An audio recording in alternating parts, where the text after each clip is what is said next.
Neighborhood's waking up. Ravens and Eagles are doing their usual flyover to see if they can scoop a chicken. And if man would ever screw up, I have a water tank that came on this property. It's a 19,000 gallon plastic big tank. And I built a stand for it out of 6x6 treated posts. And I went 1, 2, 3, 4, 5, 6, 7, 8, 9. Perfect. Level. Cross braced them. 2x10s on top. Boom, boom, boom. And it worked last summer when I had it set up. It's for water for the horses, whatever, because water gets nasty around here during that heat last year. And while I was recently away, it was just pouring rain. And I swung a pipe over from one half of the shop, swung the pipe over to fill that sucker. And I was going to use it for the horses. And then it filled it in 4 days. Can you imagine how much rain that was? Anyway, I was laughing with Sarah. I go, check on that tank again. I'll bet it's spilling out the top. And then it collapsed. So, I guess I had leveled it out on that flat ground, but the ground wasn't as tight at one end. And it started sinking, going off 90 because of the extreme weight. And then the whole thing went poof. Thank God it didn't puncture the tank, but I had to crack it open. And now I am starting my own river and going around the back of the shop, unfortunately. So I'll have to rebuild that. And then I have to leave again tomorrow. Again, for a 2-day road trip. Get the rest of my hay. It's endless. Endless. Life is endless. And then I dropped a hint yesterday for all you who may have to get feed, or seed, fertilizer, whatever. It's coming, man. And I let that out in the previous email, and sure enough, this morning, Sarah's a member of some group somewhere, and there is a major turkey and meat bird chicken producer nearby that made the announcement that their prices are going to be skyrocketing. So get your freaking feed in ahead of time now. I'll tell you what, it's coming. Save a couple dollars while you can. Now, let's get on with some voices to be heard. The emails are absolutely piling in. Piling in. My mind's going to blank. I had something else I was going to pass on, but I'm not quite awake yet, so let's get on with it. On the Ohio with the Green River Monster is the title of this one. Happy birthday, brother. That's a different kind of an opening. It's not my birthday. Dear Steve, love the show. Appreciate all you do to get the truth out. We need more people like you in the world. You know, it's funny, you guys, I appreciate all the kind words, but the truth of the matter is, we're all here together. We're all the same. This place is nothing without, well, it's hundreds of thousands of people now, right? We got them. We do have all those people in the world. They're here. It's cool. And thank you again. It's a scary world we live in, and it gets worse, it seems, by the day. Anyway, I want to tell my interaction with the master of hide and seek, the hairy man, the Sasquatch, the Bigfoot, the skunk ape, whichever the people may call it. I submitted this experience 5 months ago and not sure if you received it or if you get lost in all the truth being shared with you. I'm sure there's a lot coming your way, thanks to the World Wide Web. So, just wanted to put it out there again. I don't care if you use my name, which is, by the way, Paul Winstead. I'm from Evansville, Indiana. Indiana, popular state, isn't it? For this shit to be going down. If you see this town, the last thing you would think to see if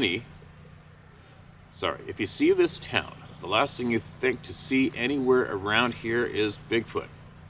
Typo, anywhere. But as we all know, these creatures use the waterways like we do highways and roads, and we should assume they migrate, just as a lot of animals do as well, as the natives did for millennials. My experience with him lasted maybe 8 hours or so. Holy shit, that's like 6 lifetimes. But I didn't realize what was happening till the end of the night. Just to tell you a little about myself, at the time in question, I was a supervisor in a maintenance department of a major automotive glass company. I worked there for 15 years. I don't do drugs and rarely drink. I'm the youngest of 8 kids. The only major problem is I love to fish. That could be a problem. So enough about me. The day of my encounter was July 7th, 2015, which was my oldest brother's birthday. There's 14 years between us, and it was his 55th birthday. His name was Mark. We were more than brothers. We were like best friends. He taught me a lot in life, from my childhood throughout my life, and as being a man. You always respect your elders. You always keep your word. You never lie. And you should always expect to receive the same in return. He was a great man. He just passed in late 2019 from cancer. I miss my brother deeply. I just want to speak to him so you know a little about his character. Appreciate him, man. I'm sorry he passed. So on the morning of his birthday, he called me as I was driving to work around dawn. He asked me if I had plans after work. I told him no, and I wished him a happy birthday. He asked if I wanted to go fishing later. I said, hell yeah, I would love it. He said he would get the bait and some snacks and be waiting for me at his house. The location where this took place is semi-secluded and very rural for being just a few miles outside the city limits. The reason is it's river bottom land and floods a few times a year. We leased over a river camp along the Ohio River in southern Indiana. We got possession of the property in '98. It wasn't very big, but enough for us. We had 2 campers and a porta-john between them. We had a car park with a picnic table. We had a carport with a picnic table underneath it. We had a set of horseshoe pits and a bonfire pit. We strung a dozen lights around it, and with the flip of a switch, we had enough light to play horseshoes at midnight. Just past the fire pit, there was a path to one end of the lot that would lead you down the steep river bank to the river. We cleared an area around 100 feet long in front of the camp, so we could have multiple fishing poles anchored in pole holders. The banks along the Ohio River has small and large patches of woods on both sides. There's large hardwood, maple, cottonwoods, and willows.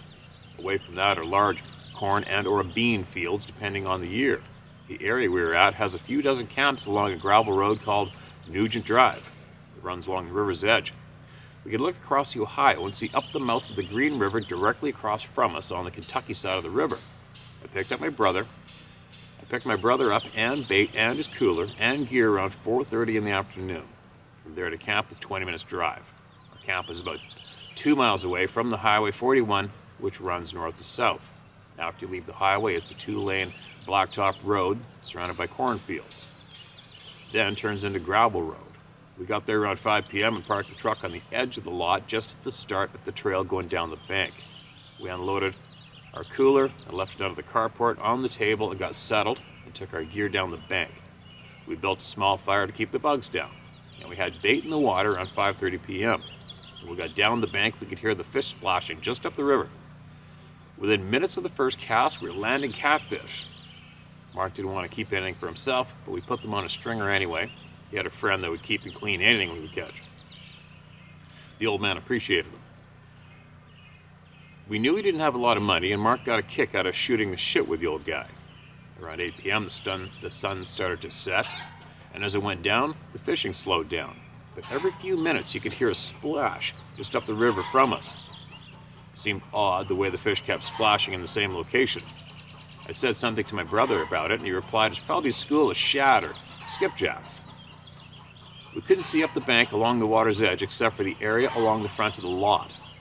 He tells me to just worry about what's in front of me, and that if I can't see it, then we don't know what it is and don't worry about it. I said, "You're right, but it's getting louder." But nothing I could do about it except ignore it. I asked my brother if he wanted a soda, and he said yes. He tells me to grab the plastic bag in the cooler. We could... Epic chickens. I probably say that 10 times a day. He tells me to grab the plastic bag in the cooler and we could eat some hamburgers that he fixed for us for dinner. I told him I would grab them as I went up the bank to the porta-john. As I walked across the camp lot, I went to the utility pole next to the driveway and kicked the breaker on and flipped on the camp lights. All right, chicken, you're off the team. I'm getting rid of that noise. Back in a second. Oh man, I don't know what's up with that damn bird. Every time I let him out in the morning, chicken spread out, that one goes straight to the shop all by himself and just starts pacing and squawking his frickin' face off. All right, here we go. Now my neighbor's got his tractor going. We might have to move into the shop. I then walked over to the porta-john about 40 feet away. As I stood there taking a leak, I could hear the pool in the bottom of the john clearly splashing. As I'm almost finished, I get a bad smell. Not like porta-john smell. By the way, it was serviced every Friday.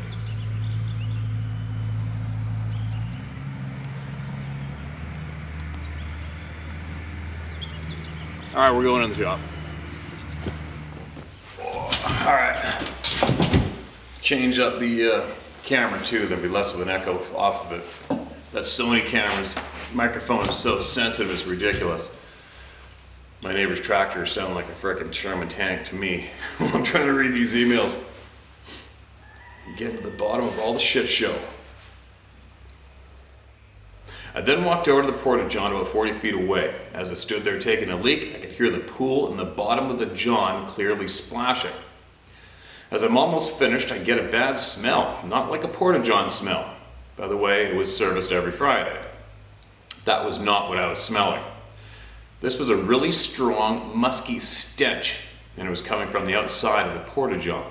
I finished pissing, walked across the camp lot. And yes, I popped the drain on the side of the cooler and rinsed off my hands, and I grabbed a sack out of the cooler with hamburgers in it and a few sodas and went back to the bank. I asked my brother if he smelled something stinking. He laughed and said, "You're on the Ohio River." "Yeah, I smell fish and river water." I said, "Right, but I smelled something else up there." Mark said maybe it's a dead skunk. I said no, it was something besides a skunk. We sit there eating our burgers and talked, drinking our drinks and finished dinner. The fishing slows down to almost nothing, not a bit, for about 2 hours. It starts to pick up again around midnight, and we land 3 or 4 more nice cats. Around 1 a.m. I asked Mark if he wanted another soda. He said sure. I checked my poles, reset the tension, and walked up the trail to the camp. From the trailhead to the porta-john is around 150 feet. About halfway, there's that smell again. Now I'm looking around for a dead skunk. I don't want to be sprayed by a skunk. I get in the john and start pissing. I hear something outside, and the smell is a lot stronger. I knew I wasn't alone. As I'm adjusting my zipper and backing out of the porta-john, I can hear a clear sound that's unmistakable. It's the sound of tree bark being scraped.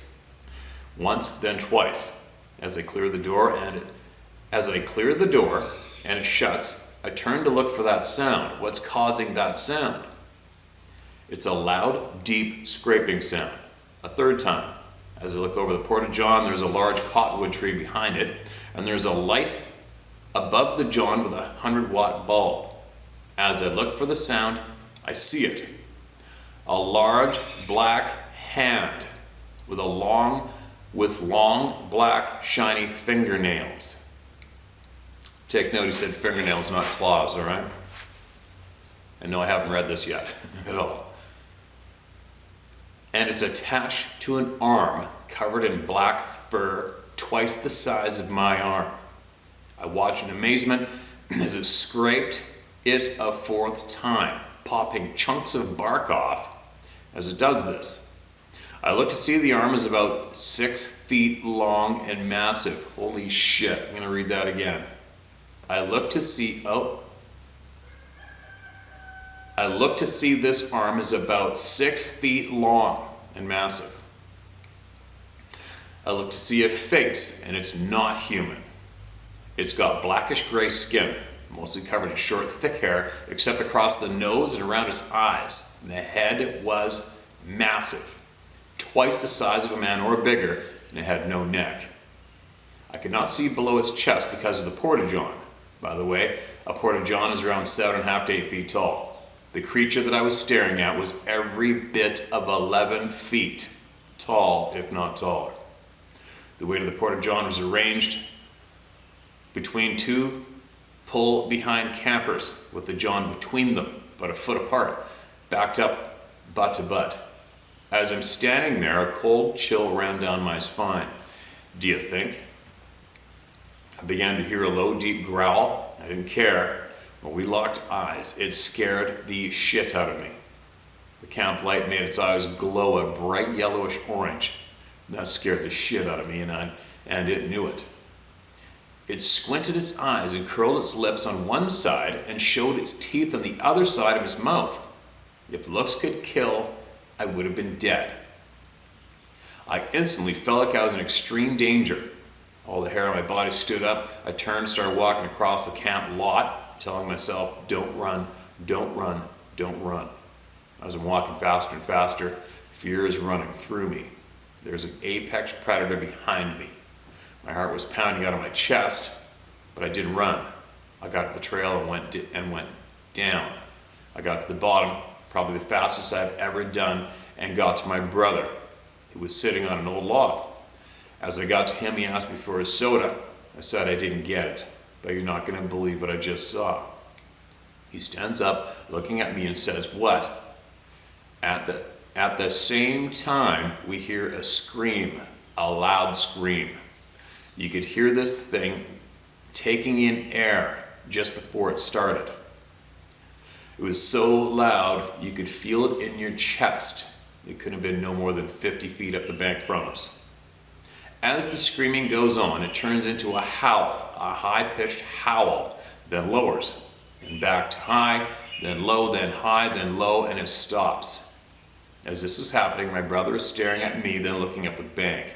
This lasted for maybe 45 seconds. I've never heard anything like this. When it stops, Mark asked me, "Who's up there?" I said I was trying to tell you. And as I said that, a rock, not a small rock, but a rock the size of a baseball, flew over us and splashed in the river. Mark screamed, "Stop throwing effing rocks. I'm fishing down here." And I said, "Mark," as I say this, we hear another scream coming from across the river, not as loud. But just so you know, the part of the Ohio River we're on is 2,500 feet wide from bank to bank. That scream lasted maybe 15 to 20 seconds. Mark just looks at me and his eyes are about to pop out of his head. And that's when he realized that this is something that's not normal.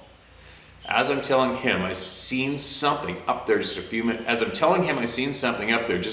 ago, it started above us again. A big scream, and it turns into a roar, then into a howl. High to low, and then stops. As the screaming stops, a log around 8 feet long, 6 to 10 inches thick, that we kept in a pile for bonfires, flies over our heads and splashes down just a few feet out into the river. Mark looks at me, and I said, "I don't think we should be here." I said, "What do you want to do?" He said, "Let's get to the truck and go now." We ran up the trail to the top of the bank where my truck was parked. The key is still in the ignition, and I started it. I put it in reverse and backed it across the gravel road into the cornfield. I put it in drive and floored it. We were gone. We didn't talk until we got to the highway. Mark said, "What the hell was that?" Mark asked me, "What did you see?" Then he tells me to slow the hell down. I said, "Mark, that was an effing Bigfoot." He said, "Bullshit." "Mark, I'm telling you, I saw it. It was behind the porta-john when I came out, and it scared the shit out of me." I looked it in the eyes. I'm telling you what I saw. It was massive. We didn't say another word until we got back to his house. I pulled up in front. He opened his door, got out. He turned and looked at me and said, "I'm going to bed. I'll call you in the morning." The next morning, I picked up Mark and went back to the camp. We didn't talk about what had happened just a few hours ago, but we could tell we were both thinking of it. Do you think? When we made it to the river and started on the gravel road, I told Mark I didn't get much sleep and all I could do was dwell on what I saw. He just replied, "Yup, that was the loudest scream I ever heard." And he said he felt it in his chest, but at the same time it scared the crap out of him. I said, "Yeah, I felt the same way when I looked it in the eyes." Mark just shook his head. I told him I felt like I was helpless. When you know that there is nothing you can do, like watching a plane crashing and you're on it, that's fear. By this time I took my .40 cal semi-automatic pistol. I don't believe it would help, but it's some type of protection, or at least it might scare it. We get out of the truck and I grabbed the cooler, put it in the back of the truck. I went to the utility pole and turned off the lights. The entire time looking around to see if anything was around that shouldn't be there. Mark went down to the bank and started reeling in the poles. When I made it down the riverbank, he asked me if I had seen anything, and I said no, but I was looking. The entire time we were there, I had a feeling like you get when you're being watched. As we gathered our tackle boxes and poles, we were both on guard looking around. I took our gear up the bank to my truck and loaded them as Mark went for the fish on the stringer. As we returned to the water's edge, Mark tells me the fish are gone. I asked him, did the rope break? And he said no. The stringer is still tied to the willow tree, but it was up on the bank and empty. The stringer was made from anchor rope. There was no way the fish got off down there on their own. Someone had removed them. Mark said someone's messing with us. I said, yeah, and I think we seen him last night. Mark looked at me and said, let's get out of here. The rest of that summer, we went to the camp 3 or 4 times just to mow. At the end of the year, we opted out of the lease after 17 years. It just wasn't the same. After 17 years of good times, the place suddenly gave me a bad feeling. When I asked Mark about renewing the lease, he simply said, I'm done with that place. I'd rather fish out of the boat. We didn't talk about this event until a few weeks before he passed away. I was sitting with him on a weekend morning eating breakfast, and out to left field he says, let's go down to the old camp and fish. I said, are you for real? He said, yep, I miss that place, and I want to see it one more time before I die. Wow, it kills me then. He said he wished he would have kept the place and has always felt like he got run off. So we loaded up on my Jeep and we went to the river camp and caught a few fish. It was a cold fall day, and Mark, being weak and cold, couldn't stay as long as he wanted. And I loaded up the gear and helped Mark up the bank. He went over to an old block wall that was a foundation of the original camp but had washed away from a high flood event, and sat there and looked across the river and cried. And that got me crying. What the hell could I say? You're gonna get me crying. After some time passed, he looks at me and says, that was the wildest birthday he'd ever had. I said, what do you mean? And then he said, Bigfoot. I haven't told anyone about that night. And he tells me to tell someone. I tell everyone. There's got to be more people around here that had encounters with these things. I said, I'm sure you're right. And since that day I have. So in the few years that's passed, I've done research on sightings in the area, and wow, was I surprised. Sorry for the long-winded conversation, but I hope my experience will help someone get the courage to vent their experience. I told my wife of this event a few months after my brother passed, and she told me to look around on the web and see. And that's when I found you, Steve. You, friend, are doing a great service to others by giving them a platform so they don't feel like they're telling a lie. I was that guy, and it's hard to hold back when you hear other people laughing about someone else having a similar experience. Thanks for the chance to get my story out, and I hope it helps. I know it does me. Thanks again. Wow. It's quite the story, man. And we appreciate the time you just took to scratch that off and send it here. You know, for all you people out there listening, it's a big effort to type out a story, type out an email, let alone a story. Man, I have a tough time just replying in text, for God's sakes, right? But anyways, I'm sorry, I'm sad to hear your brother pass like that. It's a sad, sad story. But I guess we all get our turn, right? Eventually. And what an amazing memory you guys conjured up together. I wonder why. Well, I don't know, I guess we're going to find out why. That the more I dig, the more, me personally, the more I am convinced it's more than likely there is a spiritual war going on.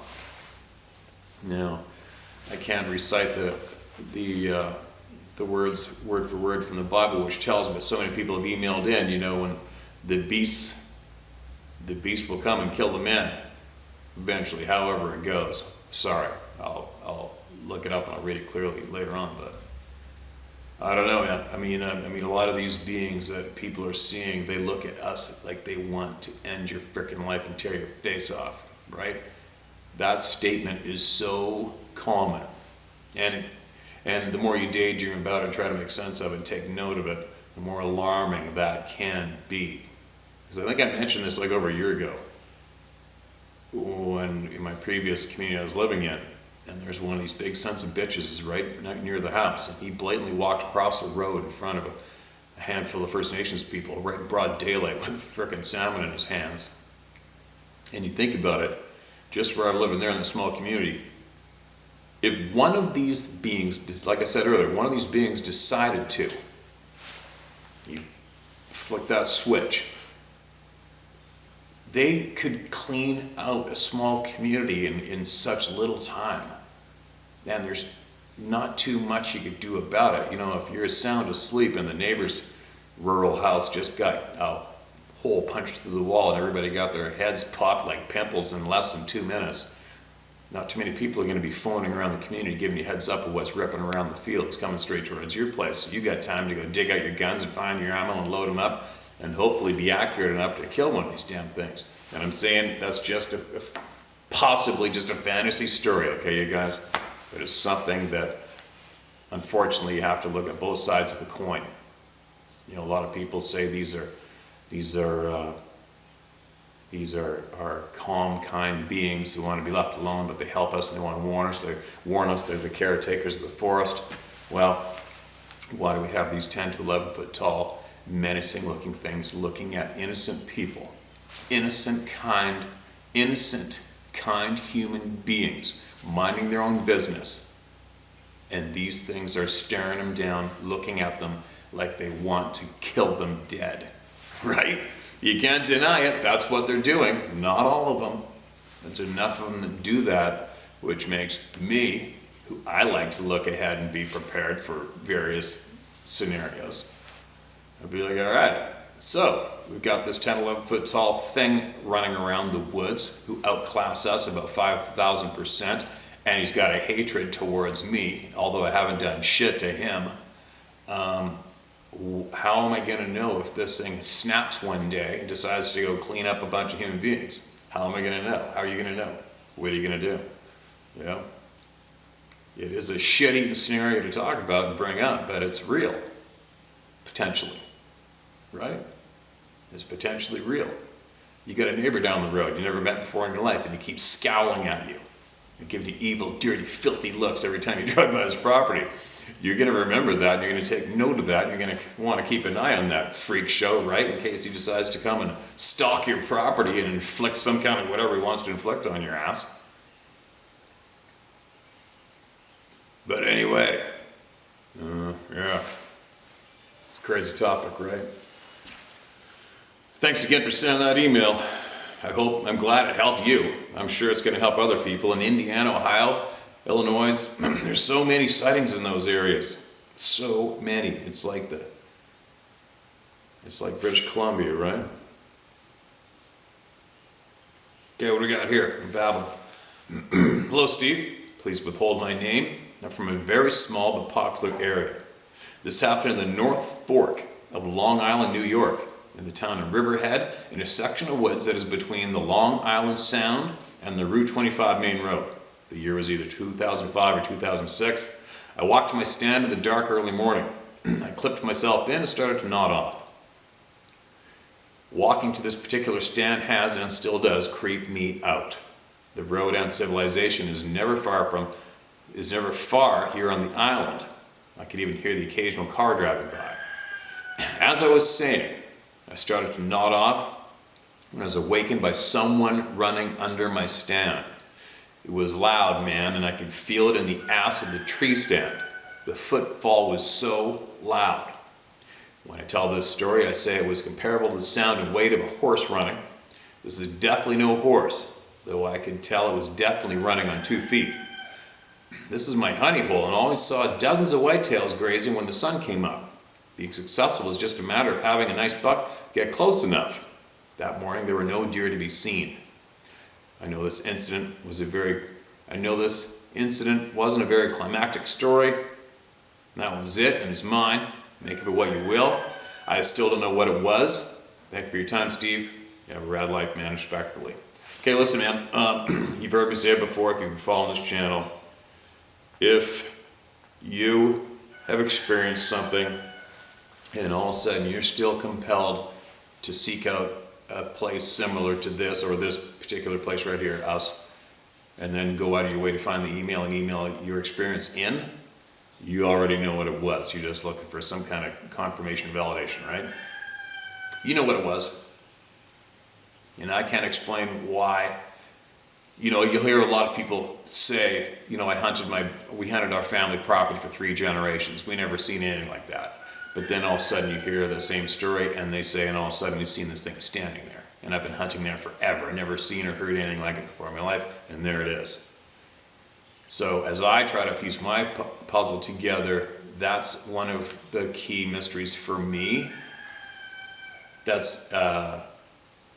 is a little slight piece of odd evidence for me, is how many times we hear about people who have rural homesteads, 2 or 3 generations or more, favorite hunting places, whatever. Never seen a track, never heard of anything like this ever before. Boom, there it is. So for me, my mind goes, okay, where'd it come from? Where'd it come from? They've been there all the time.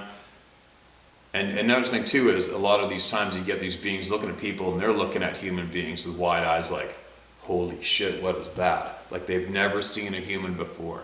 How the hell do you run around North America, let alone the rest of the planet, and not know of a human being, and when you bump into one, look at it like you're seeing a ghost? And we've heard numerous times of these beings seeing a human and actually going, right, making that sound. Why is that? Where are they coming from? Where were they? So that's a big question for me. Why are they not familiar, some of them not familiar with humans? Why do they act absolutely surprised and look at humans with a holy shit look on their face? Why is that? Where'd they just come from? The questions, right? Anyway, thanks for that email, man. Hope you still hunt there. And don't forget, if you're nervous about it, just keep going and take little baby steps, all right? Baby steps. You feel the pressure? Don't go. All right, I'll read this one more, and then I'm gonna go in. And hopefully that water tank's empty, and I can start rebuilding a proper stand for it. Story related to recent Sasquatch videos / Pleiadians. Hey Steve, I watched every single video they posted. I just watched your most recent post about the detailed description by Jonathan about who the Sasquatch are, along with the alien species, the Greys / Zetas, which are supposedly from the Zeta Reticuli star cluster, and most importantly, the Pleiadians. The hair on my neck stood up when you read the description of the Pleiadians in this gentleman's email. I'm not sure who this man knows, but he describes something that has already happened to me many years ago, back when I was in my late 20s. The experience I had with the Pleiadians occurred on a normal summer night. I was about to lay my head down to bed. Excuse me, I saw blue flash / lights coming through my all black mini blinds. I actually thought it was a police cruiser on my street and decided not to look or bother. As soon as my head hit the pillow, I was gone. Not sure exactly what happened, if I was teleported or what, but I do know what astral projection is, and I have done it numerous times in my life. This is a similar feeling to that, but something was different. All of a sudden I was standing in the presence of 5 very tall, absolutely divine human-looking beings in blue skin tight suits, almost like something out of a Marvel movie. I could not speak at first, then the man to my left, keep in mind there were 4 men and 1 blonde woman present, spoke to me telepathically. The only way to describe his voice was like hearing it in a stadium PA system, like the voice of God. I asked one question, "Who are you?" And that was all I was allowed to say. He replied, "We are interdimensional beings. And 2, pay attention to the signs we give you. We live in a beautiful place." And that's all I can recall. But it changed my life. The next day I woke up and immediately did a search on the description of the beings I saw, and was absolutely floored to see it was the Pleiadians, which I had no prior knowledge of. So to hear that email from Jonathan struck a nerve with me, and whoever he got his information from seems legitimate to me, as crazy as it sounds. Keep up the good work, Steve. People need to know. You can use my first name for sure, Corey. Corey, that's what I refer to as a holy shit story. And that's not a common theme that gets emailed into me to share with the people here. But there's so much strange shit going on with what should be possibly is our reality. It's ridiculous. I don't know what to say about that, man. I mean, I do not know anything about that.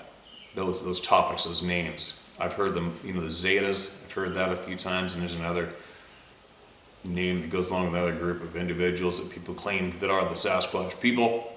I haven't a clue. Not yet. But that's quite the story.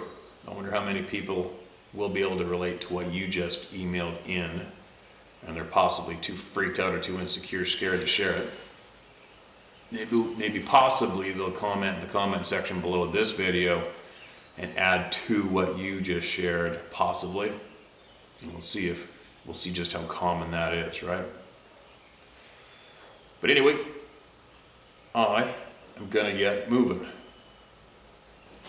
Lots to do. It's drizzling rain.